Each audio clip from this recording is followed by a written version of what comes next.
जी, बिस्मिल्लाहिर्रहमानिर्रहीम, अस्सलाम वालेकुम रहमतुल्लाहि व बरकातुहू। दूसरा दिन, दूसरा लेक्चर। अच्छा, आज सबसे पहले आप लोगों का किसी का कोई सवाल पहले लेक्चर में से किसी को कोई चीज़ समझ ना आई हो, किसी को समझ आ गई हो, वो पूछ सकता है, ताकि फिर हम आगे चलें।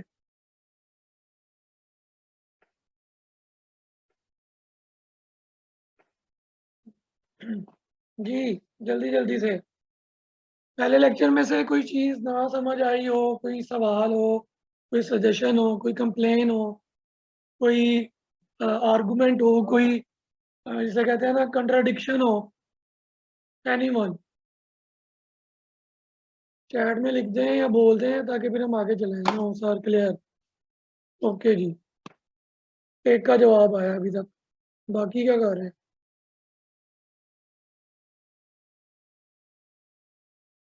थोड़ा जल्दी जल्दी भाई, टाइम देखें, थोड़ा होता है, थोड़ा सा एक्टिवली पार्टिसिपेट करें।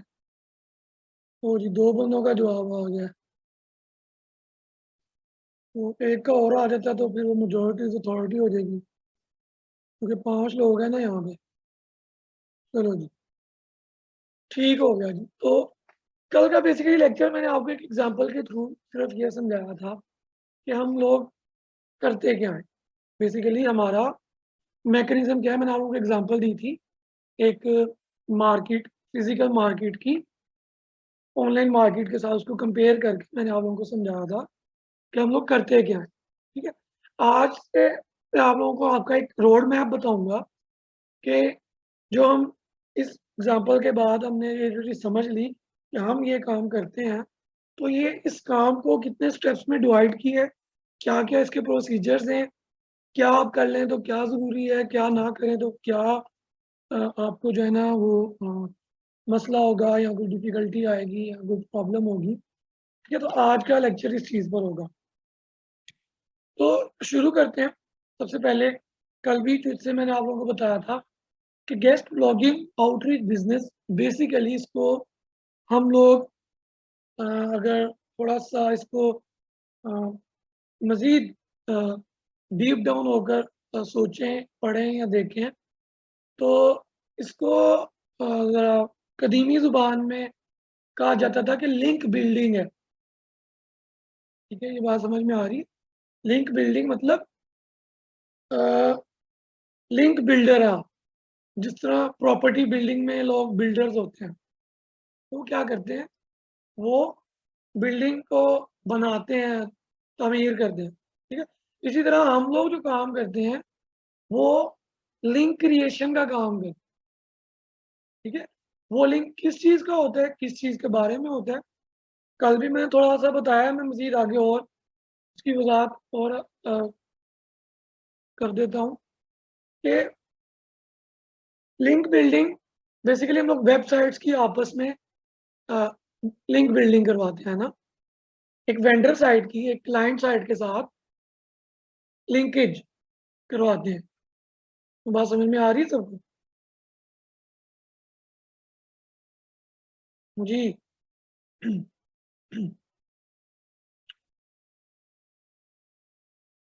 ओके, तो अब सबसे पहला स्टेप ये होता है, चूँकि अगर अच्छा, एक और चीज़ यहाँ पर क्लियर करते हैं कि हम लोग, जैसे कि मैंने आप लोगों को कल भी बताया था कि हम लोग एक थर्ड पार्टी पर्सन होते हैं। एक डील के अंदर एक थर्ड पार्टी पर्सन होते हैं। तो इसके अगर हम फर्दर स्टेप्स में जाएँ तो वो हम इसमें सेकंड पर्सन भी बन सकते हैं कि थर्ड पार्टी को हम निकाल दें, हम वन टू वन हो जाएँ, मतलब 2 ही पार्टियाँ बच जाएँ। मसलन कि जैसा मैंने आप लोगों को पहले बताया कि एक वेंडर होता है, एक क्लाइंट होता है, ठीक है? ये 2 लोग होते हैं, दरमियान में हम लोग होते हैं, ठीक है? तो अगर हम ये चाहते हैं कि हम ज़्यादा अर्निंग करें, देखिए ना, एक जगह से 3 लोग पैसे कमा रहे हैं फॉर एग्ज़ाम्पल, या 2 लोग पैसे कमा रहे हैं। तो अगर उसमें से किसी एक बंदे को निकाल दिया जाए, मतलब उस शराकतदारी में तो वैसे बरकत होती है, लेकिन मैं आपको एग्ज़ाम्पल इस तरह से दे रहा हूँ कि अगर 100 रुपए को 2 लोग खाते हैं 50-50 करके, तो अगर एक बंदे को खाना पड़े तो वो 100 रुपए एक ही बंदा खाएगा ना, इस लिहाज से सोचें जरा। तो अगर 3 पार्टियों में से अगर 2 पार्टियां रह जाएं तो 2 पार्टियों को ज्यादा फायदा होगा, क्योंकि थर्ड वाला फायदा जो है ना वो उसमें से निकल गया। लेकिन अगर इसको थोड़ा सा अगर आप देखें ना रूहानी पहलू से, तो हमारे जो बड़े हैं वो ये कहा करते हैं कि किसी का नसीब आपके साथ अगर जुड़ा हुआ है ना तो ज़्यादा बेहतर है, वो उसका ज़्यादा इम्पैक्ट अच्छा होता है। लेकिन मैं आप लोगों को एक एग्जांपल सिर्फ इसलिए कोट कर रहा हूँ कि हमेशा इंसान आगे बढ़ा और इससे ज़्यादा ही सोचता है। तो वो कैसे हम लोग इसमें करते हैं? वो इसमें हम ऐसे करते हैं कि हम लोग अपने आप को सेकंड पार्टी के दर्जे पर ले जाते हैं। वो कैसे? वो ऐसे कि जो एक वेंडर है, वो हम खुद बन जाते हैं। वो कैसे बनते हैं? वो हम अपनी वेबसाइट बनाते हैं, अपना ब्लॉग बनाते हैं, ठीक है? उसको चलाते हैं, रन करते हैं। जब वो रनिंग में आ जाता है, उसकी अथॉरिटी बढ़ जाती है, बन जाती है, तो उससे क्या होता है कि जिस तरह हम किसी वेंडर से गेस्ट पोस्ट लगवा रहे हैं, वो गेस्ट पोस्ट हम क्या करते हैं, खुद लगा लेते हैं और क्लाइंट से पैसे ले लेते हैं। अभी इस करंट सिनेरियो में क्या होता है कि हम लोग क्लाइंट से पैसे लेते हैं, वेंडर को देते हैं, वेंडर उसका लिंक बिल्ड करता है, मतलब लिंक लगाता है अपनी वेबसाइट के ऊपर, और फिर हम उसको उस लिंक लगाने के पैसे देते हैं जो हमने क्लाइंट से लिए होते हैं, उसमें से कुछ देते हैं, ठीक है? और जो बाकी बच जाते हैं वो हमारा प्रॉफिट होता है। तो क्या ऐसा कोई हल है कि वो जो पैसे हमें वेंडर को देने पड़ते हैं तो वो भी हमारे पास ही रह जाए? तो उसका वो एक ही हल है कि हम लोग खुद वेंडर बन जाए। तो उसके लिए हमें अपनी ज़ाती वेबसाइट बनाने की ज़रूरत है, फिर उसकी अथॉरिटी बिल्ड करने की ज़रूरत है, और फिर उसके बाद जब वो अच्छी तरीके से रैंक हो जाती है, उसकी अथॉरिटी बढ़ जाती है, एक अच्छी वेबसाइट बन जाती है, तो क्या होता है कि हम लोग फिर खुद से अपनी गेस्ट पोस्ट अपने क्लाइंट्स को सेल करना शुरू कर देते हैं, लेकिन उनको ये नहीं पता होता कि ये हमारी ही वेबसाइट है। उनको सिर्फ यही पता होता है कि भाई ये एक वेबसाइट है, इस पर ये मेरा लिंक लगेगा। बताने की ज़रूरत पड़े तो बता भी दें, नहीं बताने की ज़रूरत पड़े तो कोई मसला नहीं, हमारा काम चल रहा है, हमारा काम चलना चाहिए। ठीक है, वापस आएँ। अब आते हैं, अब हमने थर्ड पार्टी मॉडल के अंदर ही रहते हुए फिलहाल काम करना है, क्योंकि अभी हम में से किसी की भी ज़ाती वेबसाइट नहीं है। मेरी हैं, लेकिन वो भी इतनी रैंक नहीं हुई हैं कि उन पर हम लोग पेड गेस्ट पोस्ट लगाएँ। प्रोसेस में है, 6 महीने हो गए हैं, चल रहे हैं। इतने को और लग जाएँगे तो वो इस काबिल हो जाएगी कि उस पर भी गेस्ट पोस्ट लगे। लेकिन अभी भी मैंने कुछ गेस्ट पोस्ट लगाई हैं, लेकिन हमने वो फ्री ऑफ कॉस्ट लगाई। 360 रुपए मुझे मिले थे। वो भी मेरे ही एक स्टूडेंट ने किसी अपने क्लाइंट का जो है ना वो सुहेल ने ना लिंक लगवाया था, और मैंने उसको अपनी वेबसाइट पे लिंक लगा दिया लाइफ उम्मीद के ऊपर, और मैंने उससे कोई पैसे नहीं लिए। लेकिन बाद में ना मुझे कहता, सर आप अपना मुझे अकाउंट नंबर भेजें। मैंने कहा खैरियत है? कहता नहीं, मैं अब आपको बताता हूँ, मेरा एक काम है। तो मैंने आपको उसका ईज़ी पैसे वाला जो है ना अकाउंट नंबर भेजा, तो उसने 360 रुपए मुझे भेजे। तो फिर मैंने उससे पूछा कि ये किस चीज़ के हैं? तो कहता, सर ये वो जो हमने लिंक लगाया था लाइफ उम्मीद के ऊपर आपकी वेबसाइट पे, उसमें से मुझे ये पैसे बचे हैं। तो मैंने कहा ये मैं आपके साथ शेयर कर लेता हूँ, क्योंकि वो मैं आपकी वेबसाइट पे लगाया था। तो मैंने कहा वो तो मैं फ्री ऑफ कॉस्ट लगा के दे रहा था, लेकिन ये उसकी मोहब्बत है, वो नहीं मान रहा। मैंने कहा भाई मैंने कोई आपसे पैसे चार्ज करने की ना कोशिश की थी, क्योंकि मुझे पता है अभी मेरी वेबसाइट इतनी अथॉरिटी की नहीं है कि उस पर मैं पेड गेस्ट पोस्ट लगवाऊँ। ठीक है, लेकिन बहरहाल उसने लगवा ली, वो उसकी मेहनत है।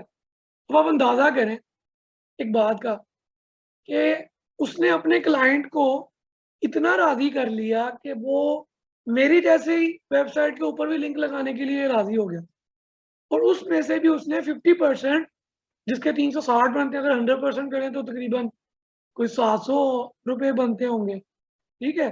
तो उसने उसमें से 700 रुपए कमाए हैं फ्री लिंक लगा के।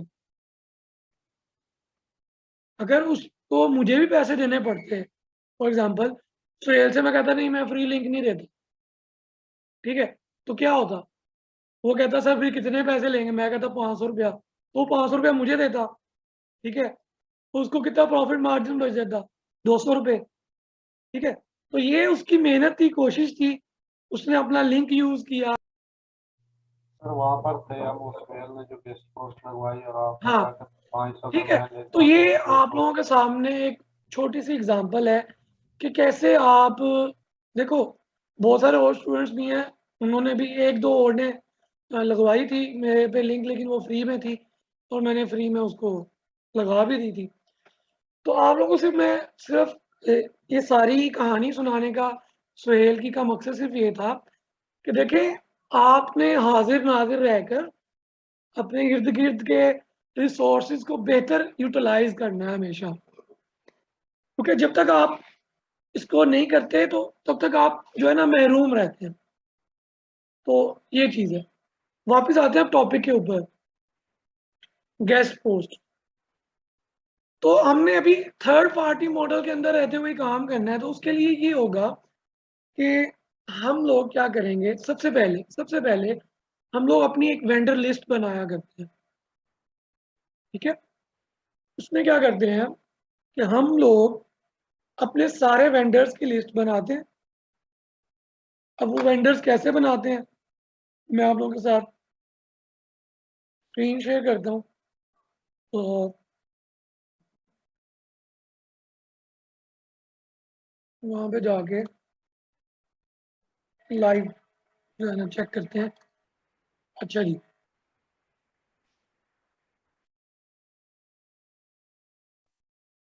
इधर आ जाए, ये देखें ज़रा, ये मैं क्या लिखने लगा हूँ, ज़रा बोलिएगा।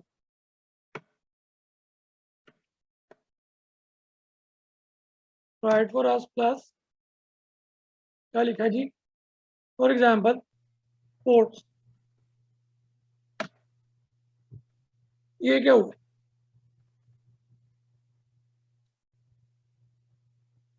ये हमारे पास कुछ ऐसे लोग आए हैं, कुछ ऐसी वेबसाइट्स की लिस्ट आ गई है जो ये चाहते हैं कि आप हमारी जो है ना कि क्या कहते हैं उसको, इधर गए, हेलो, वो, हाँ, आप हमारी जो है वेबसाइट, वहाँ पर पोस्ट करें, हमारे लिए कुछ लिखें, ठीक है।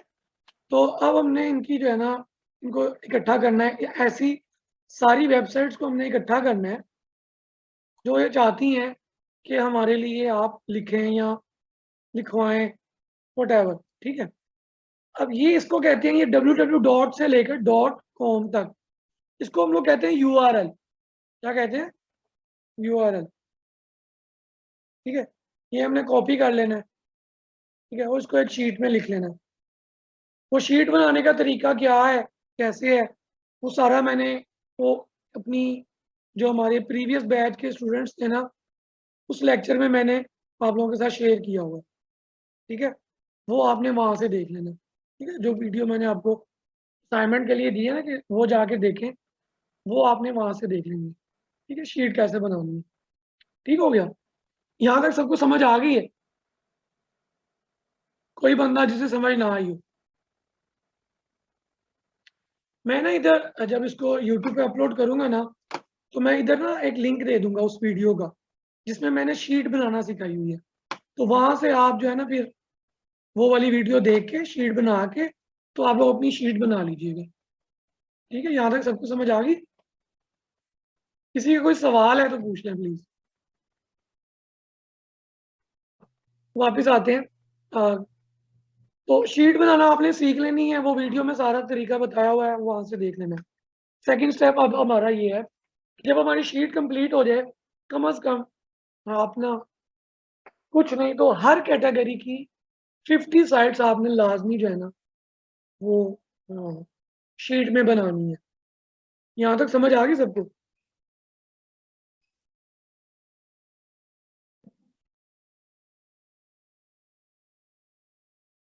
हेलो, आवाज आ रही है?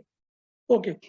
नेक्स्ट स्टेप ये होगा कि अब हम लोग ये जो हमारी शीट बन जाएगी ना वेबसाइट्स की, इनको हमने करना है फिल्टर।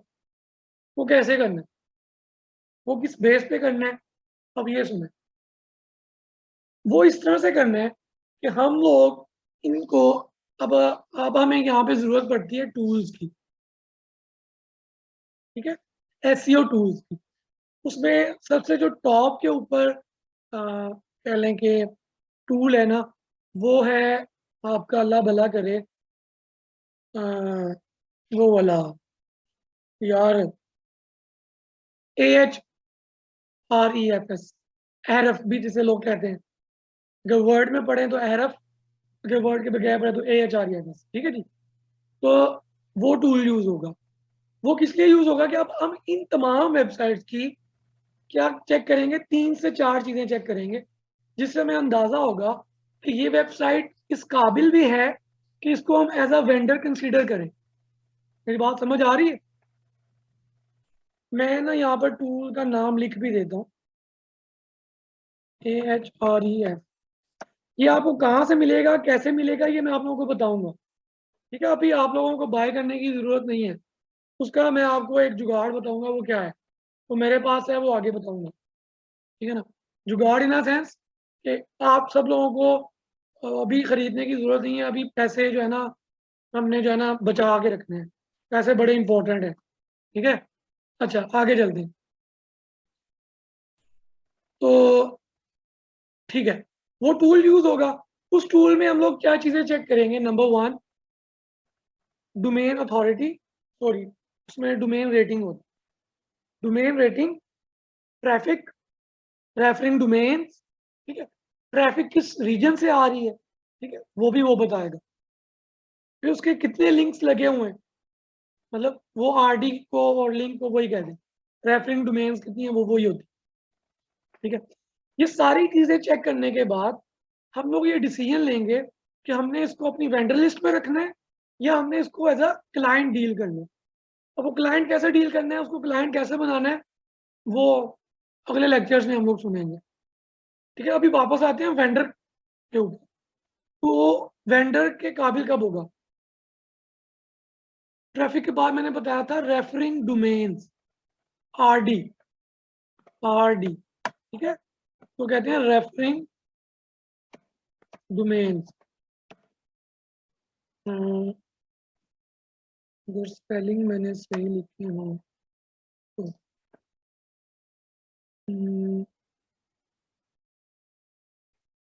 जी, ये लिख दिया मैंने, ठीक है को सर। ओके, आगे चलते हैं।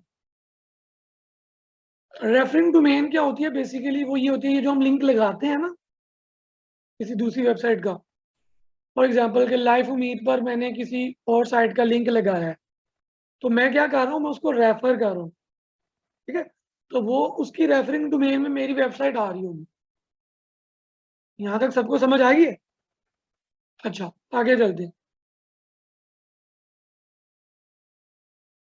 अच्छा, अब हमने ये डिसीजन ले लिया कि अब ये वेंडर है, ठीक है। वो डिसीजन कैसे लेना है, वो मैं आपको मैट्रिक्स बता रहा हूँ ना। ये आरडी, ये जनाब साहब हमारा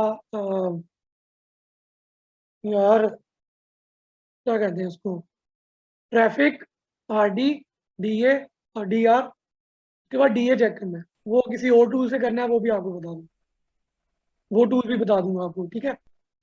वो फ्री भी चेक हो जाता है। 4 ये हमारे मैट्रिसेस हो गए। इन 4 मैट्रिसेस को सामने रखते हुए हमने ये डिसीजन ले लिया कि ये वेंडर है या क्लाइंट है। यहाँ तक बात समझ में आ गई? अब आगे चलते हैं, नेक्स्ट स्टेप क्या होगा? नेक्स्ट स्टेप ये होता है कि हम लोगों ने अब इस वेंडर को कांटेक्ट करना है, इसको ईमेल करनी है, ठीक है। अब ईमेल क्या करनी है, वो भी जो है ना, मैं आपको यहाँ पर लिंक दे दूंगा अपनी वीडियो का।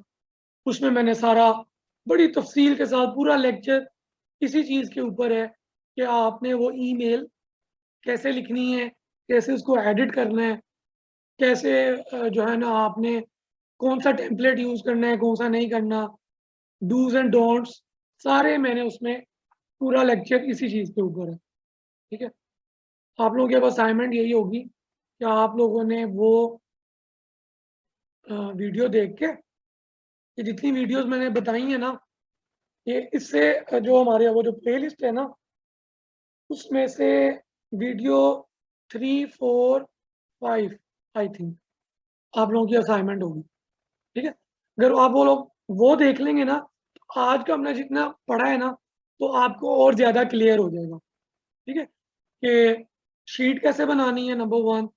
नंबर 2 आपने जो है ना टूल कैसे यूज़ करना है। नंबर 3 आपने वेंडर और क्लाइंट को कैसे आइडेंटिफाई करना है, फ़िल्टर कैसे करना है, ठीक है। तो उस शीट के बेस के ऊपर। और चौथी चीज़ कि हमने ईमेल क्या करनी है और कैसे करनी है। यहाँ तक क्लियर है? अब किसी का कोई सवाल है तो वो पूछ ले।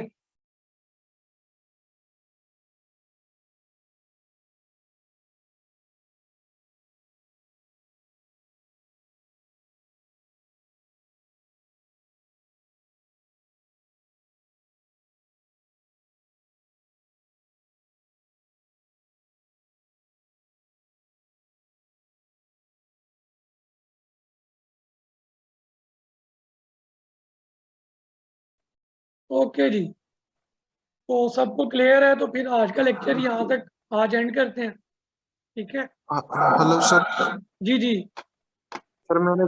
सर मेरा ये क्वेश्चन था। जी सर जब हम वेंडर के साथ डील डन करें जी और अगर वो फिर हम दोबारा 2-3 मंथ्स बाद उसको मैसेज या टेस्ट मैसेज करें तो वो हमें रिप्लाई करेगा या नहीं? ठीक है। अच्छा, इसको ना मैं एक आप लोगों को ये सवाल बहुत टाइम कॉमन है। मैं आसिम आपका क्वेश्चन समझ गया हूँ। एक ना ये सवाल बहुत सारे लोगों ने मुझसे पूछा है कि सर अगर हमने फॉर एग्जांपल आज 30 दिसंबर है, आज हमने अपनी डील डन की है, ठीक है। और अब हमारे पास क्लाइंट नहीं है, क्लाइंट आता है हमारे पास अगले महीने, और अब हमने उसके ऊपर लिंक लगवाना है इस वेबसाइट के ऊपर, तो क्या वो हमें लगा देंगे? तो इसका जवाब ये है कि जी वो लगा देंगे, ठीक है। अब इसकी रीज़न क्या है वो भी सुन लें।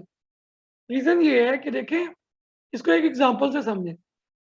ये बेसिकली हम लोग करते क्या है कि हम एक दुकान पे जाते हैं, वो दुकान जो है ना फॉर एग्जांपल बिस्किट सेल कर रही है, हम उसके बाद जाके उसके साथ ये बात डन करके आते हैं कि हमने आपके बिस्किट खरीदने हैं, आप हमें कितने में देंगे। वो कहता है 10 रुपये में दूंगा। हम कहते हैं नहीं, हमने 10 रुपये में नहीं लेने, हमें डिस्काउंट करें थोड़ा सा। तो वो कहेगा जी 8 रुपये आपके लिए, ठीक है। तो आप कहते हैं जी डील डन। मैं कहा जी डन, ठीक हो गया जी। अब आप डील डन करके सो गए। महीने बाद आपको याद आया, वो मैं तो बिस्किट वाले से डील की थी, चलो उससे आज उससे ना बिस्किट खा के आती है। आप उसके पास जाते हैं, वो कहता है भाई जी, मैंने कहा जी बिस्किट खाना है, ये ले 8 रुपये। तो वो कहता है भाई अब तो महीना हो गया, वो तो 1 महीने पहले की बात थी। तो पहली बात तो ये है कि गोरे जो होते हैं ना, जो वेबसाइट वाले लोग होते हैं, वो इस तरह की हरकतें नहीं करते। वो कहते हैं जी हमारी डील हुई थी, ठीक है, दे पैसे, लगाएं। इन केस कोई लालची इंसान आपको टकर जाता है, वो कहता है जी हमारी डील तो महीने पहले हुई थी, अब तो रात गई बात गई, अब क्या करें। तो उसे आपने क्या करना है, अपने स्क्रीनशॉट्स लेकर जहाँ पर आपकी डील हुई थी, उसको आपने दिखाना है कि भाई ये देखें, आपकी हमारी बात हुई थी, आप इस दफ़ा इतने पैसों में लगा दें, अगली बार जो है ना हम लोग आपकी जो नई प्राइस है उसके ऊपर आपको जो है ना वो ऑर्डर देंगे। यहाँ तक मेरी बात समझ में आ रही है? क्वेश्चन क्लियर हुए? आंसर हासिन? हेलो? ओके। एक और बात, कुछ लोग ये कहते हैं कि वो जी सर। वो हमें अलाउ करेंगे या नहीं, मतलब कि हमारा इंप्रेशन अच्छा जाएगा या नहीं जाएगा। मसलन कि 1 महीना पहले जो है ना उसने हमारे साथ डील डन की है, अब हम 2 महीने बाद उसको ईमेल कर रहे हैं, तो ये इंप्रेशन अच्छा जाएगा या नहीं? भाई इंप्रेशन अच्छा ही जाएगा। उसकी वजह ये है कि भाई हम लोग अब अपनी ज़ाती उनको ऑर्डर्स तो नहीं ना दे सकते। जब क्लाइंट आएगा तभी देना है ना, तो उनको तभी हमने ईमेल करनी। तो रही बात एक और चीज़, अगर वो आपको तंग करते हैं और आपको रिप्लाई नहीं करते, इसीलिए तो हम लोग इतनी ज़्यादा वेबसाइट्स इकट्ठी करते हैं कि एक जो है ना वो जवाब नहीं देता, दूसरा जवाब नहीं देता, तीसरा नहीं देता, 50 के 50 ही जवाब नहीं देंगे। ऐसा नहीं होता, ठीक है? और तीसरी बात इसमें ये है कि यार वो लोगों की तो सोर्स ऑफ इनकम ही है, तो वो क्यों आपको आपका जवाब नहीं देंगे? यहाँ तक मेरी बात समझ में आ रही है? कि मतलब ये है कि मेरी दुकान है, मैं बिस्किट बेच रहा हूँ। एक बंदा मेरे से महीने पहले डील करके गया, अब वो दोबारा आ गया। लेकिन मैं कहता हूँ नहीं जी नहीं, अब तू महीने बाद आया, मैं तुझे बिस्किट नहीं देने। नहीं, मैं दूँगा। क्यों? मेरी सेल हो रही है, मुझे अपनी सेल से ताल्लुक है। मुझे इस चीज़ से तो फ़र्क ही नहीं पड़ता वो महीने बाद आए, वो 2 महीने बाद आए, मेरी तरफ से साल बाद आए। मेरी चीज़ सेल हो रही है, मैंने सेल करनी है और मैंने पैसे लेने हैं। यहाँ तक बात समझ में आ रही है आप लोगों को? कन्फ्यूजन कोई क्लियर हुई है?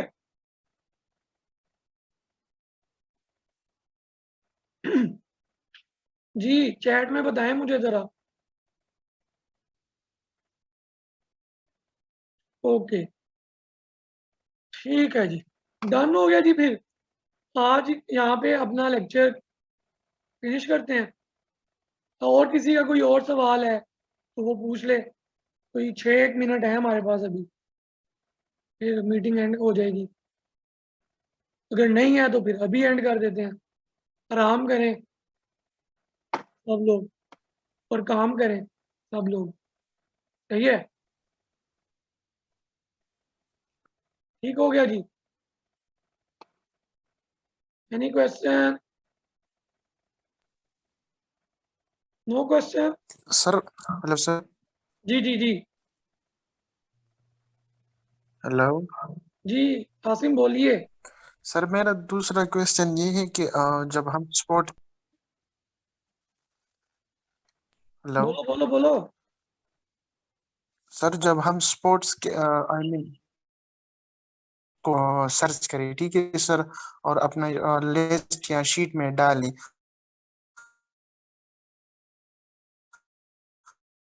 और जब हम उनको मेल करें तो हमें 10 हम सर्च करें, अगर फेसबुक पर हमें कोई क्लाइंट मिल जाए तो फिर वो अगर हमको कहे कि साइड में और उसके साथ हमारा डील डन ना हो तो सर फिर हमें क्या करना चाहिए? फिर इसमें ना 2-3 तरीके हैं। नंबर 1 तो ये करना चाहिए कि किसी ऐसे बंदे को ढूँढा जाए, जिसकी उसके साथ डील डन हो। वो आप मुझसे राब्ता कर सकते हैं। मेरे कुछ और स्टूडेंट्स हैं, उनका मैं नंबर शेयर कर दूँगा या मुझे बता दीजिएगा, मैं उनसे पूछ लूँगा, उनसे राब्ता करें। दूसरा तरीका ये है, जो थोड़ा लॉन्ग प्रोसेस है, कि आप उसी वक़्त उसको ईमेल करें और क्लाइंट को कहें कि थोड़ा इंतज़ार करें, मैं आपको अभी बताता हूँ। ठीक है? फिर वो जितने पैसे माँगे, आप उनसे क्लाइंट को बताएँ कि ये इतने पैसे माँग रहे हैं। ये बात समझ में आ रही है मेरी बात? और उनसे उनका ऑर्डर लगवा दें, सिंपल, डील डन करके। ठीक है? लेकिन इससे जो पहला मैंने आपको सॉल्यूशन बताया वो ज़्यादा बेहतर है। वो ज़रा आपको प्रॉफ़िट ज़्यादा दे देगा। ठीक है? जिसकी बंदे की डील डन ऑलरेडी हुई हुई है, उसको ऑर्डर लगवाना ज़्यादा आसान है, बजाए इसके कि आप नए बंदे जाके लगवाएँगे। ठीक है? तो नेक्स्ट टाइम के लिए आप उसको आउटरीच कर लें और जब अगली दफ़ा कोई और क्लाइंट आए, तो आपके पास फिर वो डील डन हुई हुई होगी और आप उसका ऑर्डर लगवा देंगे डायरेक्टली। समझ आ गई यहाँ तक? जी, आसिम। जी जी सर, क्लियर है, थैंक यू सो मच। और किसी का सवाल? 3 मिनट रह गए हैं भाई, 2 बल्कि, ढाई। चलें फिर, ठीक है जी, एंड करते हैं फिर। ओके जी, अल्लाह हाफ़िज़, फ़ी अमानिल्लाह। टाटा बाय बाय। ये मैं अपलोड कर दूंगा लेक्चर, जिन लोगों ने नहीं देखा वो देख लेंगे और बाकी लोग भी देखते रहेंगे। अल्लाह हाफिज़। ये हमारी